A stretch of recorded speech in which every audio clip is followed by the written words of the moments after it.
Hello, friends. Hi. Can we get a confirmation from chat that this is working?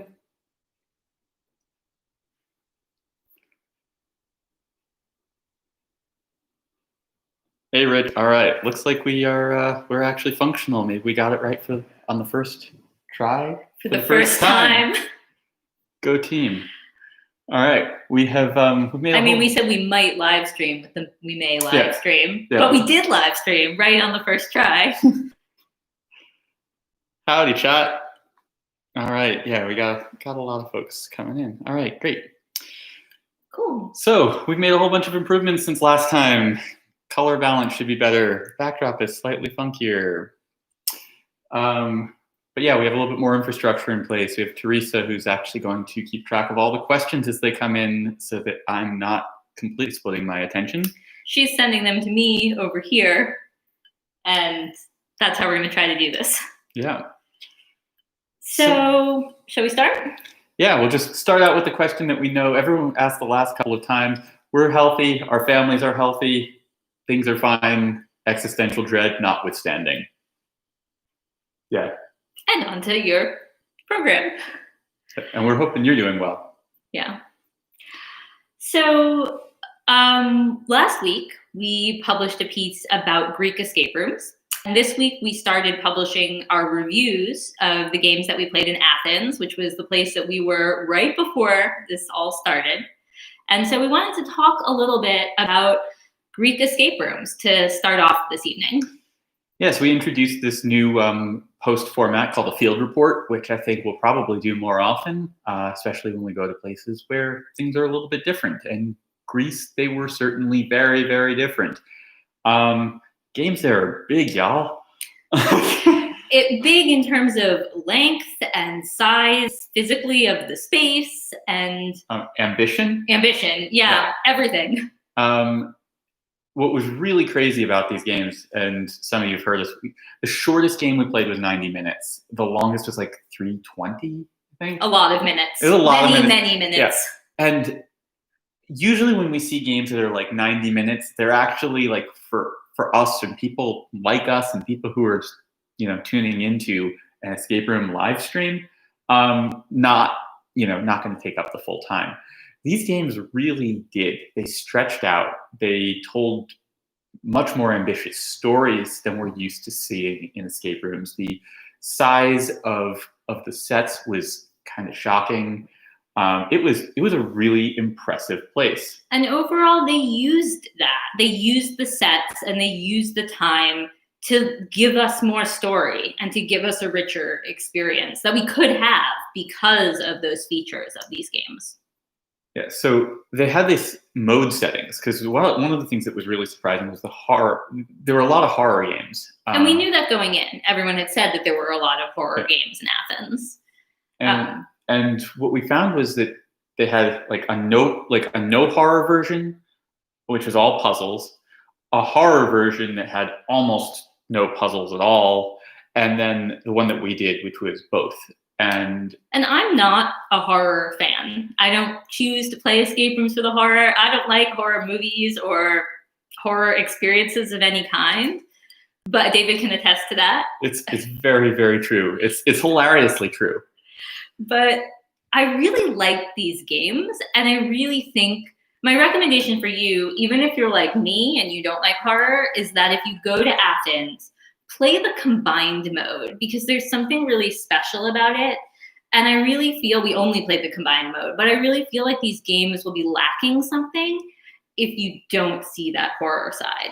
So far, we've published the reviews from Paradox Project, which is not horror, and kind of like the legendary Greek escape room company. But we have another one coming up from a company called Lockhill called Sanatorium, which is one of these horror games with mode selections.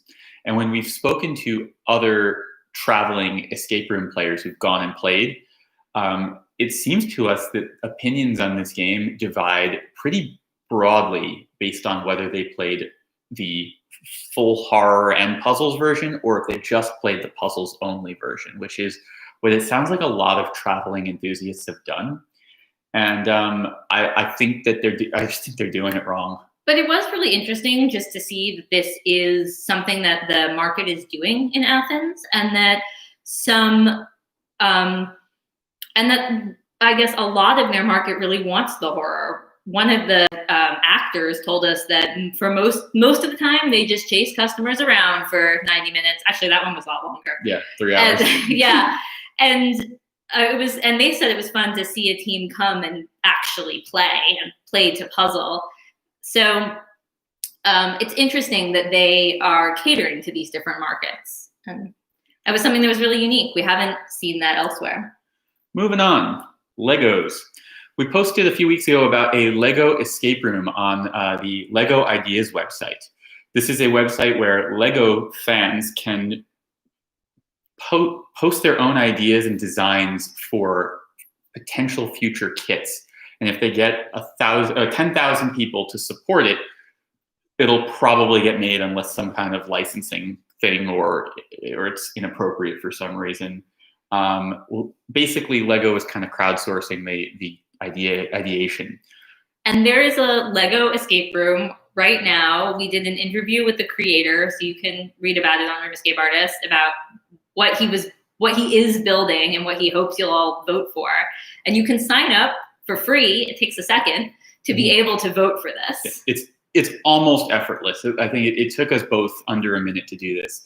I really want to encourage everyone to both do this and to share it, because this is a massive opportunity for the escape room industry. Setting aside whether you like Legos or don't like Legos, or want to solve a Lego escape room or don't, and why, if you don't, why? Why would you not? Because you want to build it for your husband. Yeah, well, but this is an incredibly significant free advertising opportunity for our industry.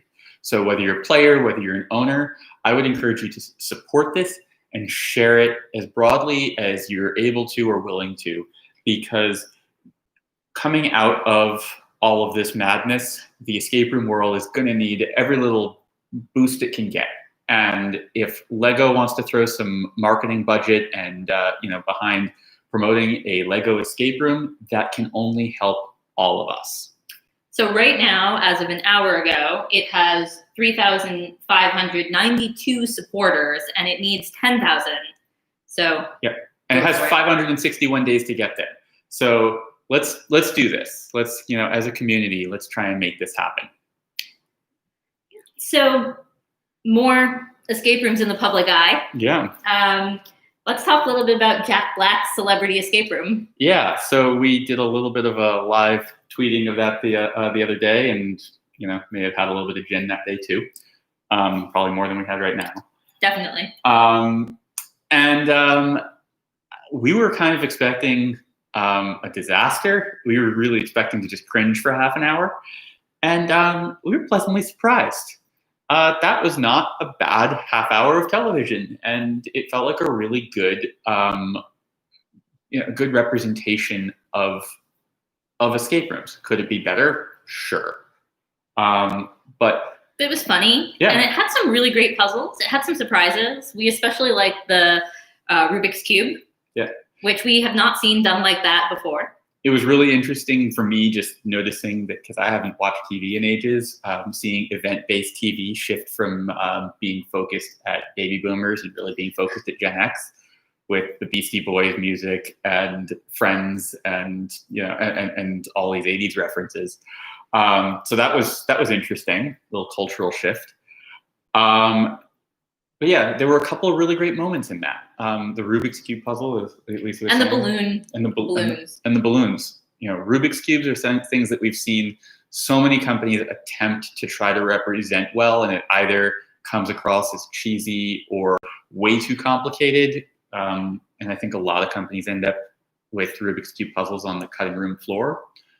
But that was a really clever one, and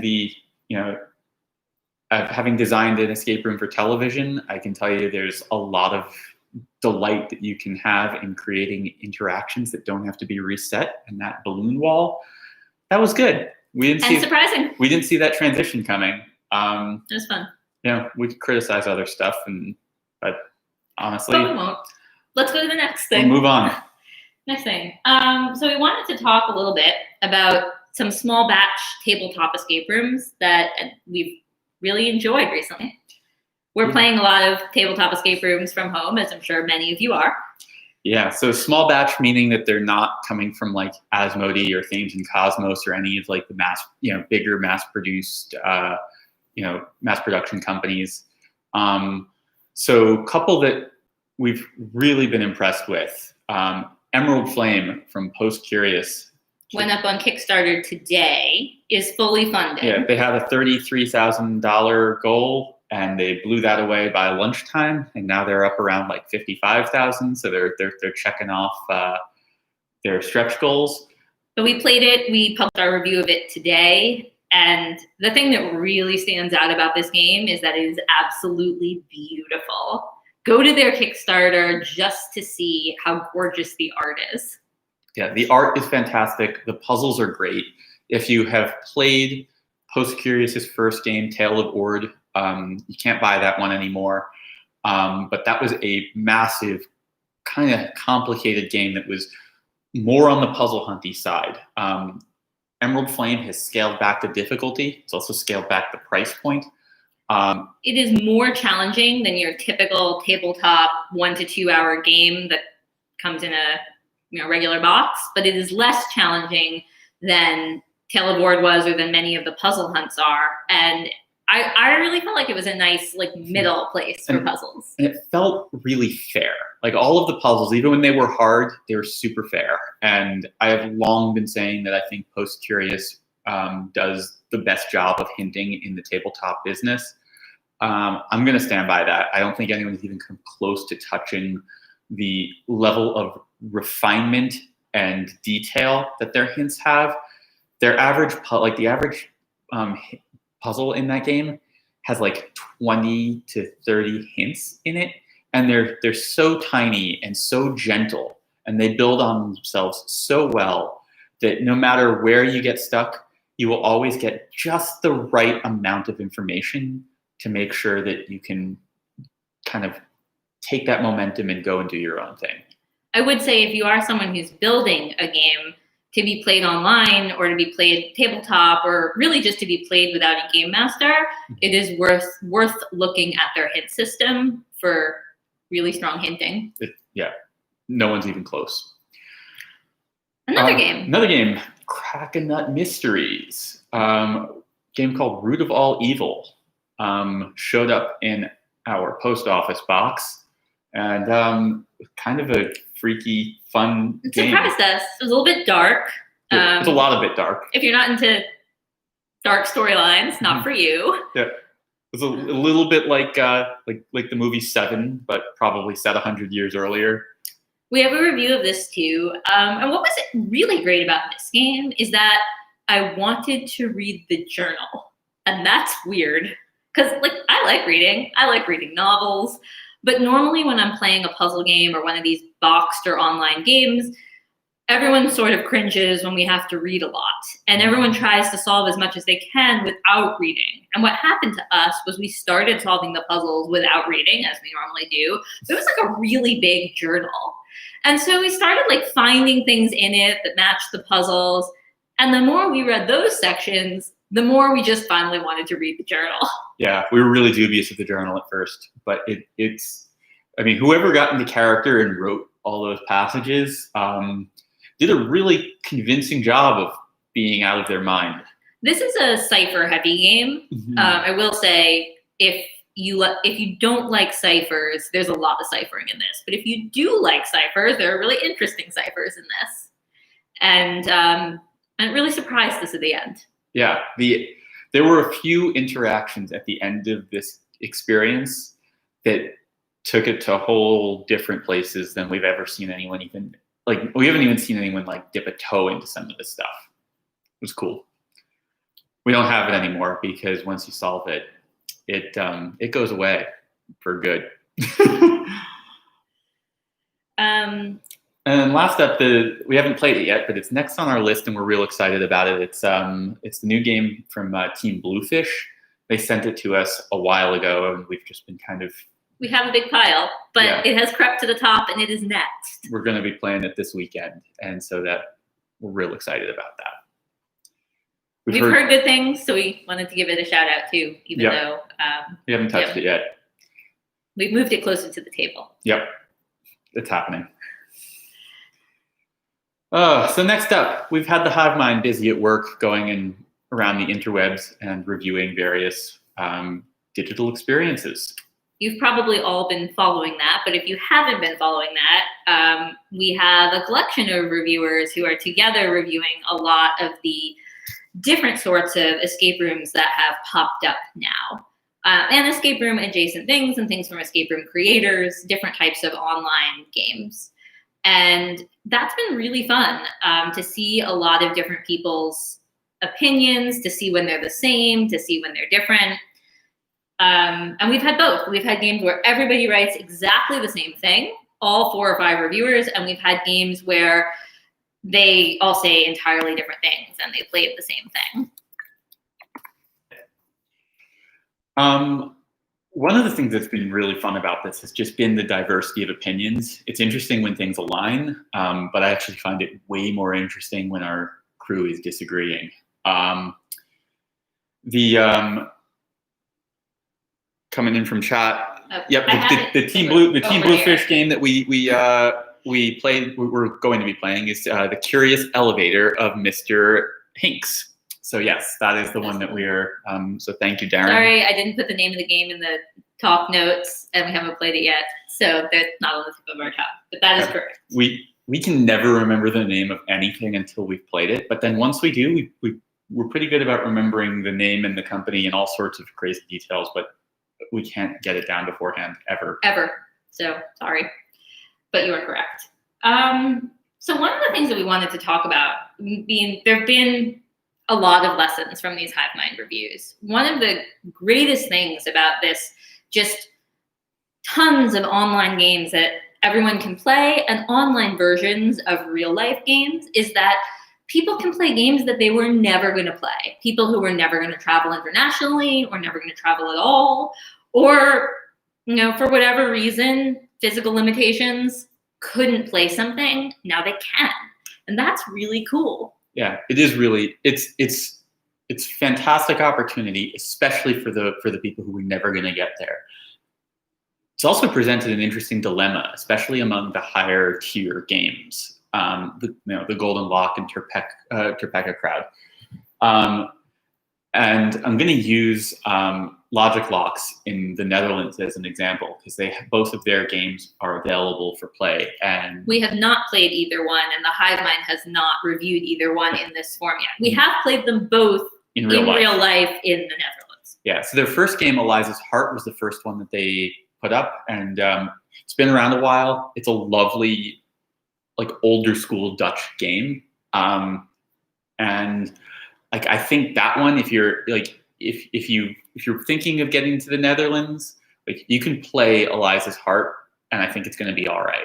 But if their second game, The Catacombs, my hypothesis, and I'm probably going to tag along with some people who are going to play it, but I can't imagine the digital experience holding up to what the real life is, because it sets it in a massive in the catacombs of a real church, like a church that's probably older than the U.S. And it's so much of it is being there.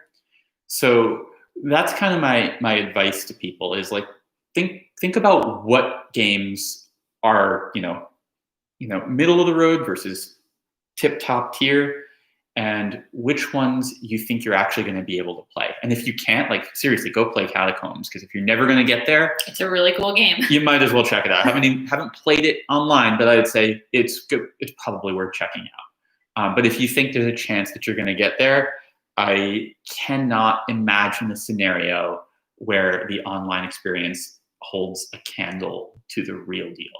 But if you do play both, or if you have played one and you play the online one before we do, let us know. Yeah.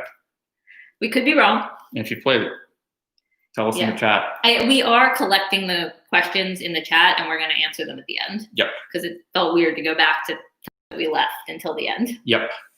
But talking about lessons from Hive Mind reviews, one of the interesting things that has really come to light from all of these reviews is that price point matters a lot.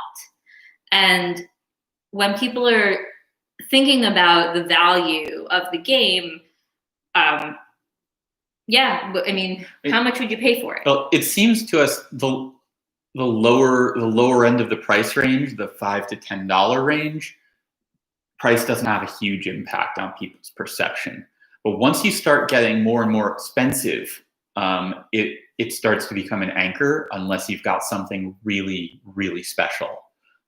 We don't have a scientific study yet. We don't have a data analysis that we've done on this, but it's something that we've noticed that has popped up in a lot of conversation with our Hive Mind reviewers. And also just with our, with other players. Yeah.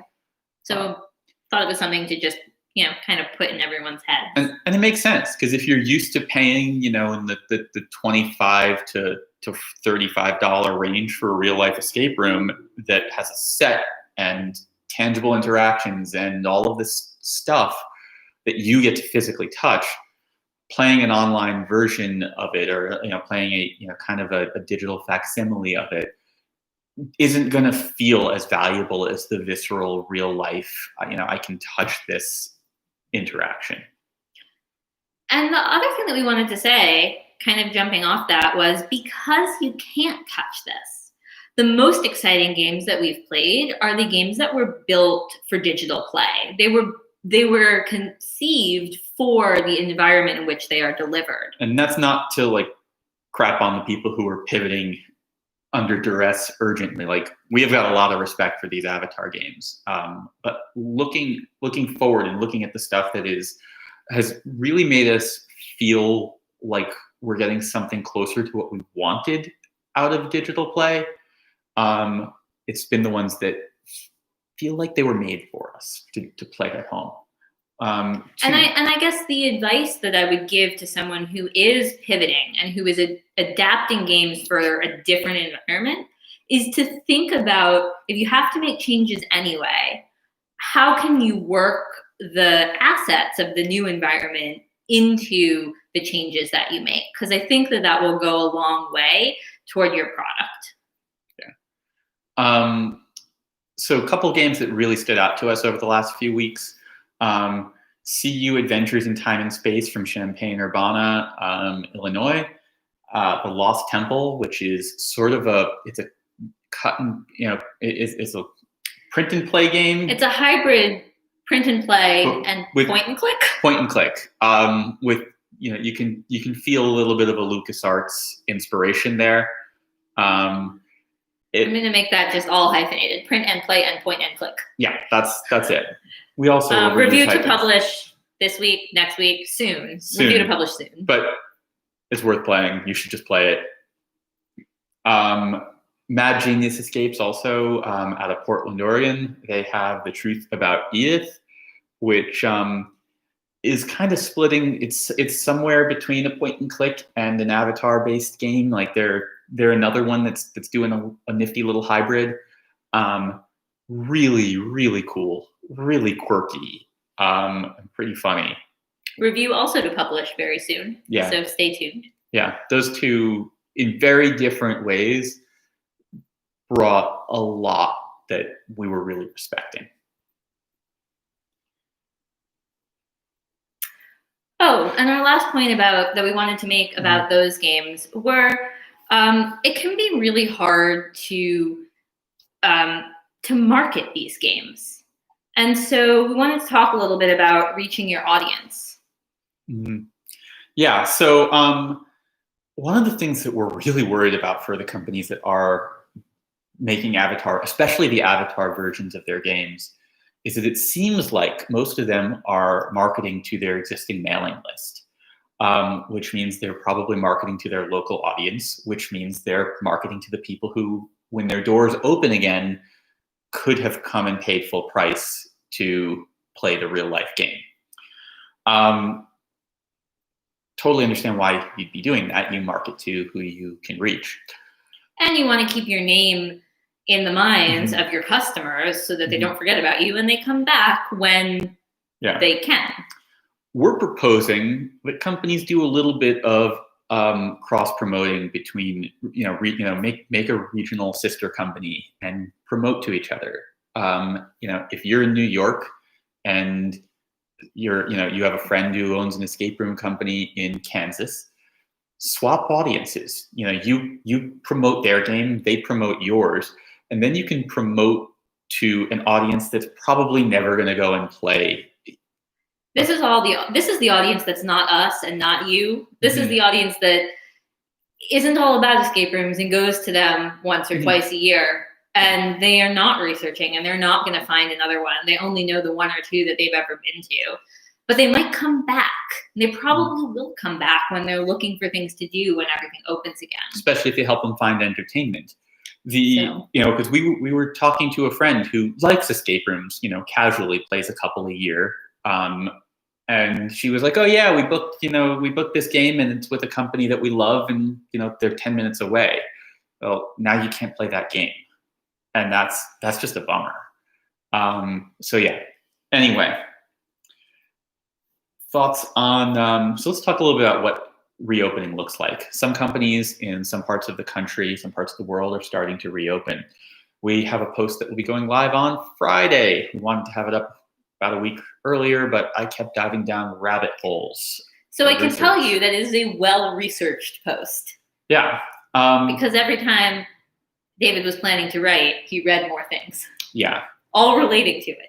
Yeah, I dove down a lot of rabbit holes. But we put together a whole bunch of thoughts and suggestions and analysis on what reopening looks like, what different risks are, what the opportunities are, what we think people need to be planning for in advance, just to get ahead of things. And a lot of it is the kind of common stuff that, you're expecting. Like, we're all gonna be wearing masks in escape rooms for a while. But pulling out one point that is a little bit different is this conversation that we've been hearing about installing UV lights to sanitize escape rooms. And when I first heard about this, my initial thought was, well, you're going to have to build in some safety precautions to make sure that those things never turn on when someone else is in the room. And my second thought was, where are they being manufactured?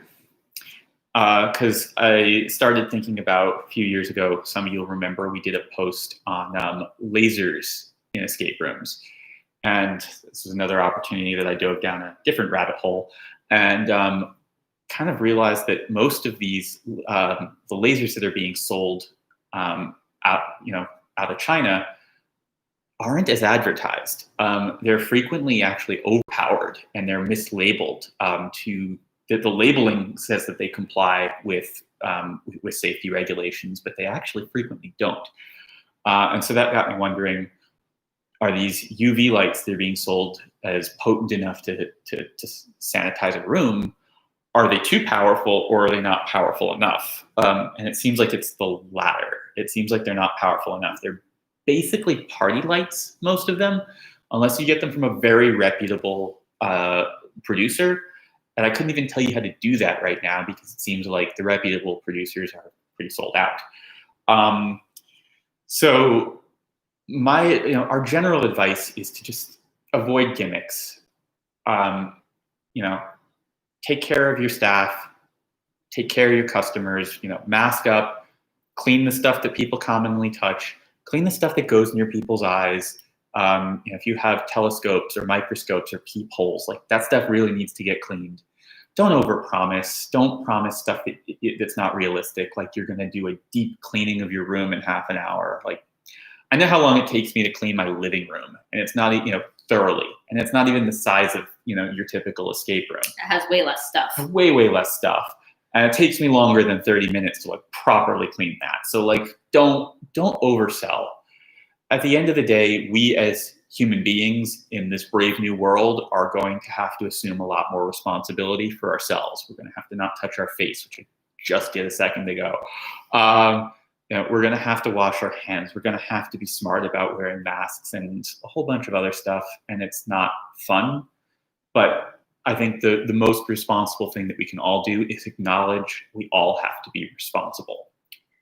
And I think that there is an opportunity, and this is going to be in the piece as well, but there's an opportunity for escape rooms as we all come out of this, because they are an opportunity for small group entertainment, unlike bigger entertainment venues. It is a way to do something in real life with the people that you've been quarantined with or a few others as things start to change. And that's a really great place to be in for the escape room industry. Mm-hmm. We've been working on a different analysis. We do a lot of data-driven pieces on the industry. And we've been working towards the industry stats piece for this year, which of course is going to be different than we'd envisioned. And we've been working on an analysis of some of the different facets of escape rooms in the US, which is the market that we run these analysis for. And one of the pieces of analysis that we've done is about public and private bookings. And what we've seen is a general shift, even before this all happened, from public bookings towards private bookings. Before all of this, I'm going to give rough estimates because the analysis isn't done, not estimates, but rough numbers. And the data is a bit messy and it's been collected over a lengthy period, but we had shifted to about 50% public, a quarter private, and a quarter both. A quarter of companies putting together some option for private games. So we were already shifting, and we're expecting to see a much greater shift after this. Let's move on. Okay. Recon. Little update on Recon. We have been spending a lot of time working on programming, and if you're not in the know about Recon, unlikely, because everyone who's following this is following us in other places, but I do want to say it's the Reality Escape Convention. It's global, it's digital, and it's August 23rd to 24th. Now go. And it's free. We've been spending a ton of time programming and kind of plotting and scheming and trying to think about what types of content will be helpful to escape room creators now. And by now, I mean in this weird world where you have to think about how to make a good game, how to do it really affordably, because I think everybody's budgets just shrank. And also how you have to kind of also start thinking about, well, what are your, what are your plans if there's another wave, if we have to shut down again? How do we design games that are going to be more compelling, more profitable over the internet? And so we've been working on programming that we feel is speaking to those audiences, collectively. Figuring out what lessons can be taught this year that will apply whether you're making something digital or whether you're making something in real life. And that's been an interesting and fun challenge. We're really excited about the stuff that we're going to be getting ready to announce soon. We're going to have a number of great speaker announcements coming very soon. Very soon. And it's been fun as we try to look at what this new canvas that we weren't expecting to have. What can we paint on it? Who can we bring in that we couldn't have brought to Boston? What can we do differently that we really wanted to do? And one of the things that we really wanted to do that we hadn't originally intended was to bring enthusiasts and consumers of this industry to be a part of this conversation. And with this new global digital change, we are doing that. And we are going to have talks that are specifically for you if you're not working in this industry. Yeah, so we've got a lot of interesting ideas in that realm. What we're trying to do as we approach this is, practice what we preach. We were just saying how we feel like these online escape rooms are best when they feel like they were designed for the medium. So that's what we're trying to do with the talks. We're trying to make sure that the talks and the activities that are going to be going on don't just feel like we took the idea that we had for Boston and made a compromised version of it for the internet. We've actually moved most of the speakers who were supposed to be speaking this August, they're going to be speaking next August In Boston. In Boston. Next August in Boston, also happening. Yep. We kind of hit the reset button on almost all of this. And we're very thankful to our wonderful conference team who did this with us and who've done an enormous amount of work on the programming and the website and the sponsorship and exhibitors and the everything. And the therapy for us. Yeah. Yeah, our team has been just outrageously good. And so, yeah, we've got a lot of stuff cooking. We're going to be starting to announce more and more of it soon. But really just wanted to convey that this is for everybody. This is for all of you. And we're hoping that it helps pull all of us together into a tighter community that can thrive in this changed world. And you can pre-register for free today. You can also subscribe to the email list. We don't send very many emails to the list, but that is how you can be the first to know about announcements like speakers and programming and whatnot. Errol joined. Welcome, Errol.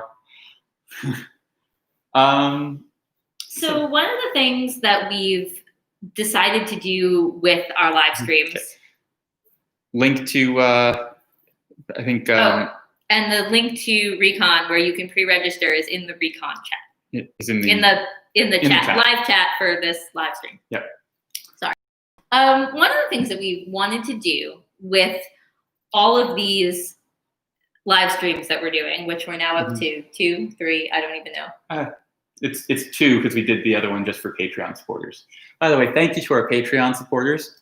Test run with them, and thank you for always supporting us. Yeah, really helpful.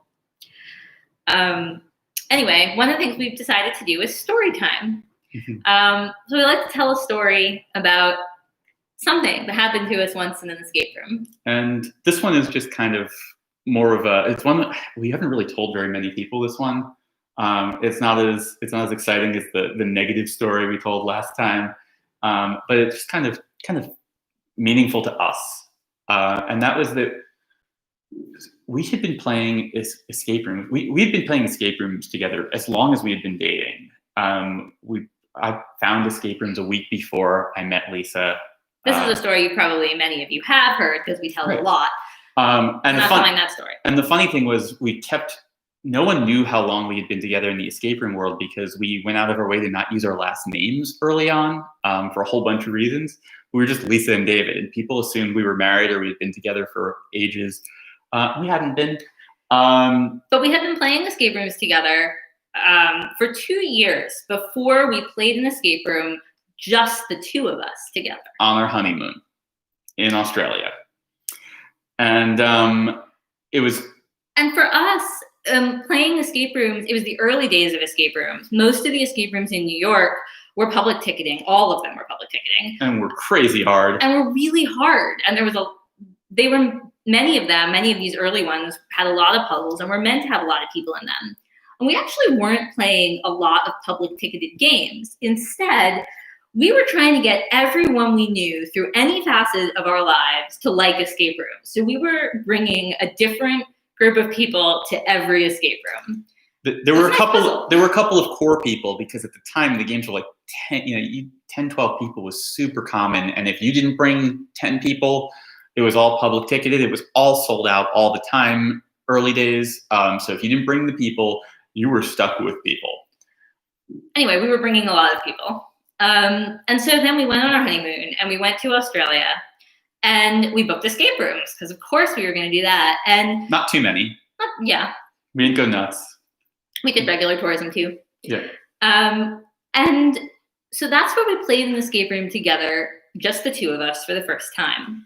And we went in there and we split up when we were playing because we have decidedly different skill sets in rooms and we almost never puzzle together ever. It's kind of a rare moment where we both look up and we're, after having solved something and we're like, oh, it's you. We were doing this together.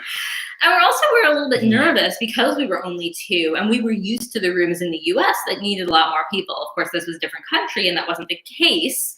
And 2 was on the low end, but fine because the game was built for, 4 or 5. Yeah. So we solved all of the different puzzles in the room, and we all solved around one corner of the room. And that's because that corner of the room had the math puzzle. There's a big arithmetic thing, and neither one of us likes solving math puzzles. But eventually we reached the point where we were like, okay, we truly cannot progress any further until we confront this thing. So we walked over to it together, it's also weird, and we sat down sheepishly, and we sat down on the floor in front of the math thing that was on the wall at like, I don't know, knee height or waist height or something. And we knocked it out. Solved it. We did it pretty well. Because it was arithmetic. Yeah, we're totally functional with math. We just don't like it. But it was a really like rewarding honeymoon moment in this strange way. It was really sweet and fun to conquer something that neither one of us really wanted to be doing, but realizing that we were totally fine doing it. And we realized that our situation is different from a lot of people's, because a lot of you do just play with your significant other or your family or your same group of friends every time.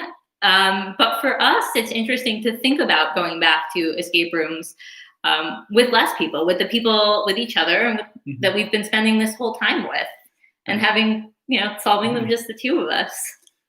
And this story kind of popped into our heads because we're looking at a moment of change in the way that people play and the way we all get to play with each other. And this was for us, a significant and kind of scary change. And it ended up being fun, and it was fine, and it gave us new perspective and new opportunities, and that just kind of is where our heads are at right now. So that's it for. That's the end of the programming. We'll take questions, and we have a question already. Yeah. So this question is from Richard Burns, and he says, are the bigger, longer games in Greece just something unique to that niche market? Or is it there some possible future trend for the industry? I think it's a possible trend for the industry.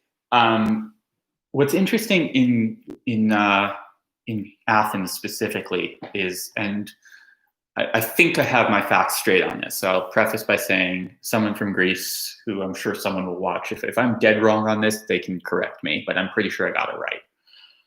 I think that the Greek games were generally similar in length to what the rest of the world is mostly used to, until Paradox Project opened the Mansion, which was their first 3-hour game.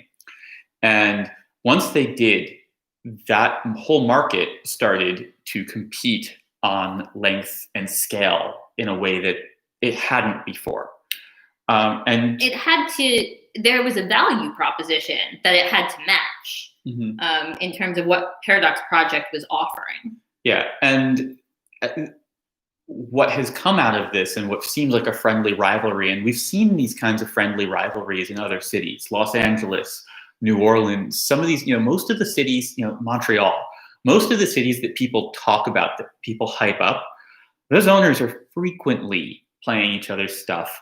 They're frequently making games that are inspired by or reacting to or trying to outdo, their competition, and not necessarily, not like in a malicious, like I want to destroy you way, just they're all kind of leveling each other up through this competition.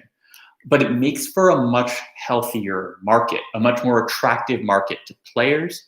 So that's what I think is the lesson. And one of the other things that you reminded me of about the Greece market was we played games that were clearly inspired by other games we played, which was interesting. And I can think of one in particular that we didn't like so much. We didn't dislike it. We just played a different one that was better.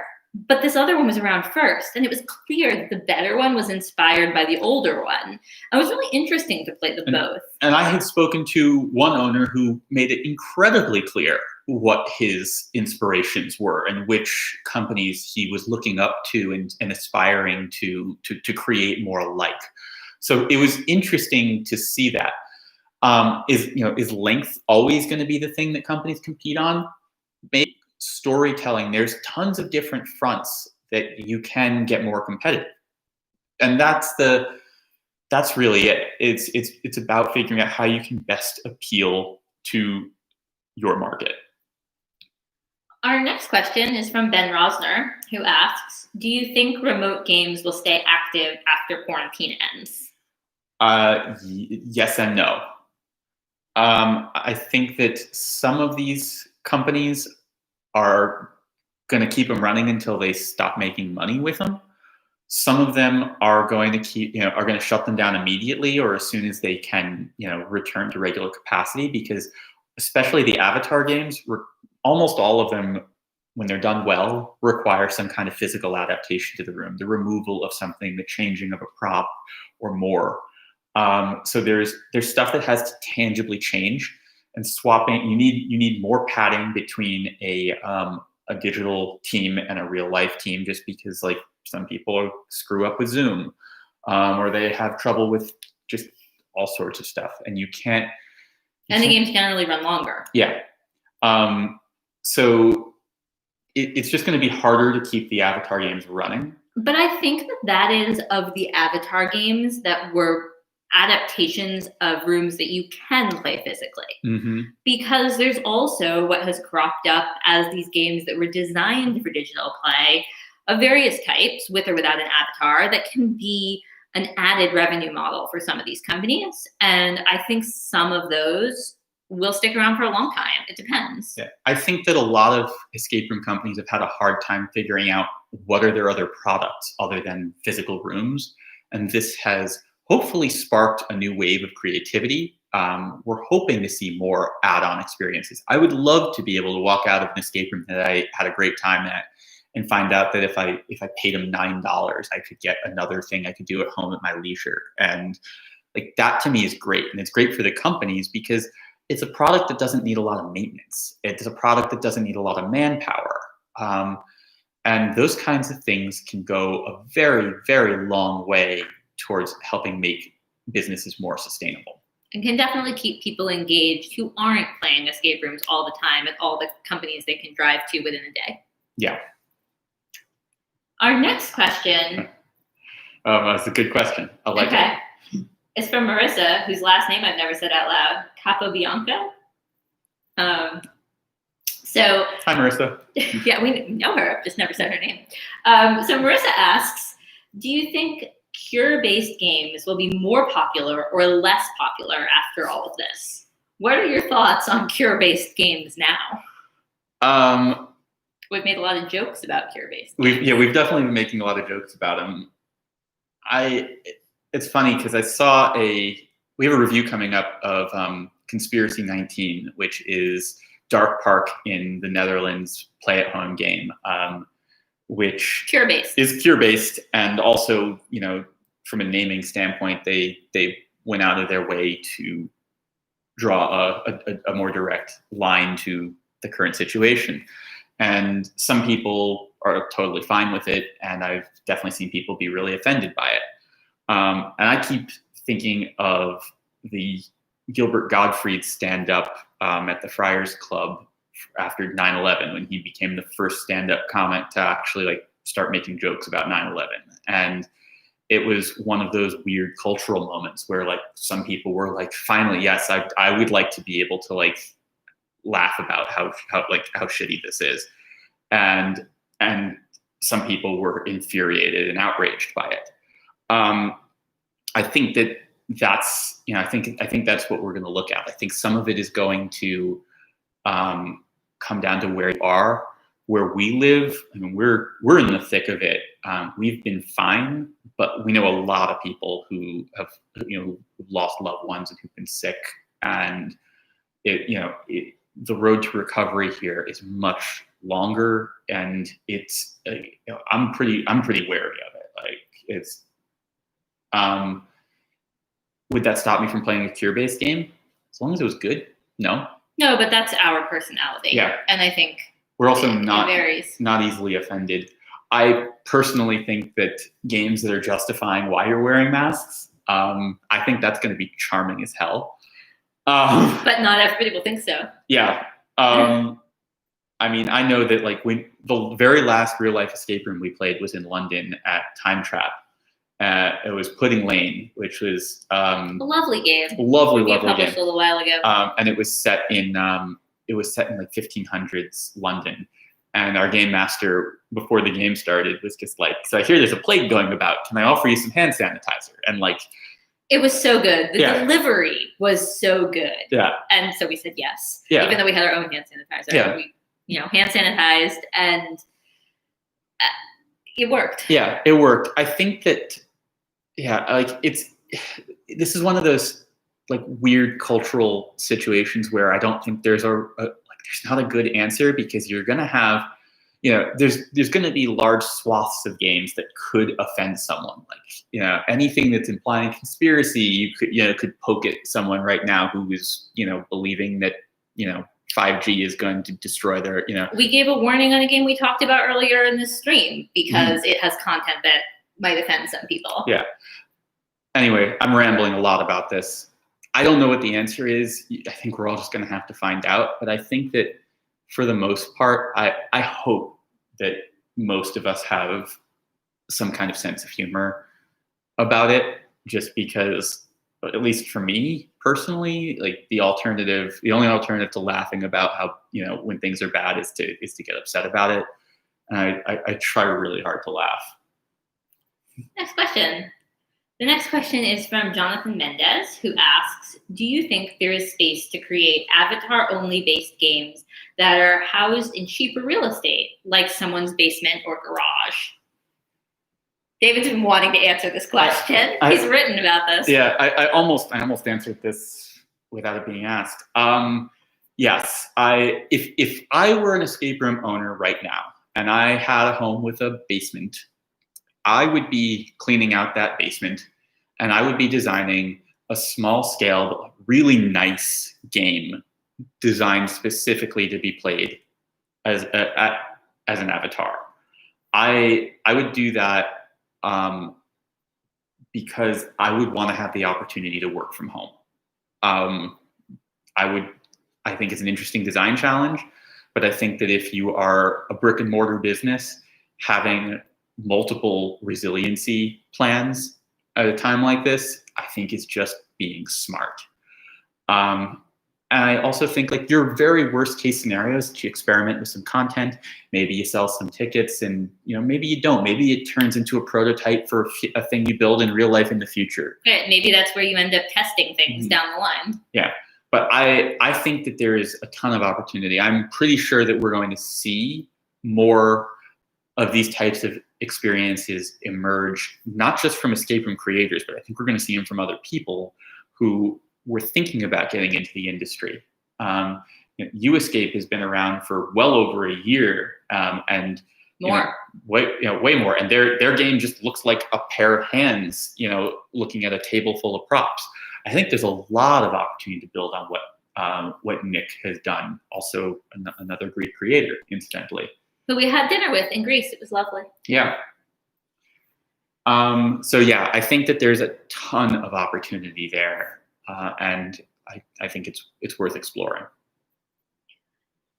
That concludes the questions that I see over here that Teresa has collected. If there are any others, you should write them in the chat now. Yeah, I can actually look at the chat now. Last time we tried to look at the chat while we were talking, and it didn't go so well. Okay. All right. Well, then we're going to wrap it up here. This has been lovely. Thank you all for joining us. And stay healthy. And hopefully we'll be able to see you in an escape room sooner than later. Thank you. Thank you for supporting us. Yep. Take Good night. care.